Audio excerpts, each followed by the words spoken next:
Monsieur Pizzio, bonjour. Je vous remercie de nous accueillir chez vous, à la Bibliothèque nationale de France. Tout le monde connaît cette institution qui a plus de 14 millions d'ouvrages disponibles, 12 millions de documents et photos qui sont accessibles au public, aux chercheurs. Mais la BNF, c'est aussi une stratégie du numérique, une stratégie novatrice. Pouvez-vous nous en dire un peu plus? Oui, effectivement, la BNF se transforme peu à peu en une bibliothèque numérique de référence. Je citerai quelques exemples récents. Gallica, avec plus d'1 million de documents numérisés, et sur lequel une nouvelle version vient d'être mise en production. On a le catalogue avec ces 13 millions de références, donc un catalogue important qui bouge en permanence. Il y a en 2009 le dépôt légal, l'extranet du dépôt légal éditeur qui a été mis en production et qui permet aux éditeurs de pouvoir déclarer leur dépôt en ligne.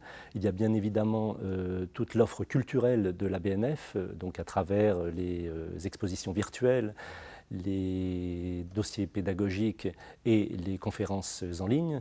Et enfin, le dernier né, Platon, qui est la plateforme de transfert des ouvrages numériques. Quels sont les objectifs de cette plateforme? On pourrait dire que l'objectif principal, c'est de servir en fait, les personnes en situation de handicap. En fait, les organismes qui ont en charge l'adaptation des fichiers numériques pour les handicaps, par exemple le braille pour les aveugles, l'audio numérique, devaient contractualiser avec les éditeurs pour obtenir le droit de reproduction. Et à partir de 2006, en fait, les éditeurs ont obligation de fournir à ces organismes agréés les fichiers numériques des œuvres qu'ils impriment. En 2009, la BNF a été désignée comme organisme dépositaire de ces fichiers numériques. Et donc, la plateforme Platon a été créée pour cela et la BNF organise l'ensemble des transferts de ces ouvrages. Concrètement, comment cela va-t-il se passer? Bien, c'est assez simple. Les organismes adaptateurs feront leur demande à partir d'un portail mis à disposition par Platon. Cette demande sera transmise à l'éditeur après avoir été vérifiée. L'éditeur recevant la demande aura 2 mois pour transférer le fichier dans la plateforme Platon.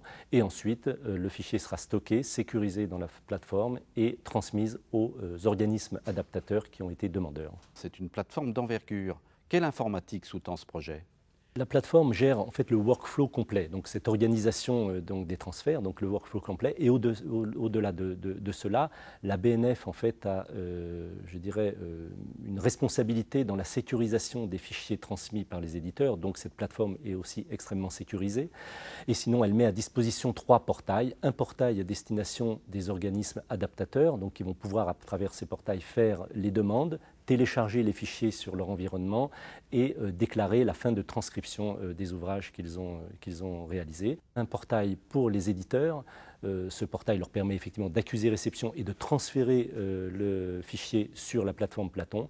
Et un portail pour les administrateurs de la BNF qui gèrent cette plateforme.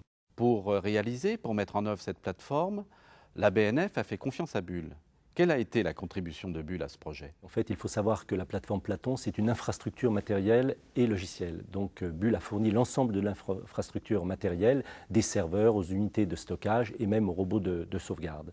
Et pour la partie logicielle, nous nous sommes appuyés d'ailleurs avec Bull sur la forge de logiciels et donc nous avons pu échanger. C'était quelque chose qui nous semblait à nous extrêmement intéressant dans ce contexte-là pour éviter tous les effets de tunnel. Bull a proposé d'avoir une méthodologie itérative pour développer le logiciel, ce qui nous a permis sans aucun doute de tenir les délais qui étaient quand même extrêmement courts puisque la plateforme a été développée en environ 7 mois, ce qui était extrêmement juste compte tenu du volume des développements à effectuer. Pour ce projet, vous avez fait le choix de composants open source. Pourquoi?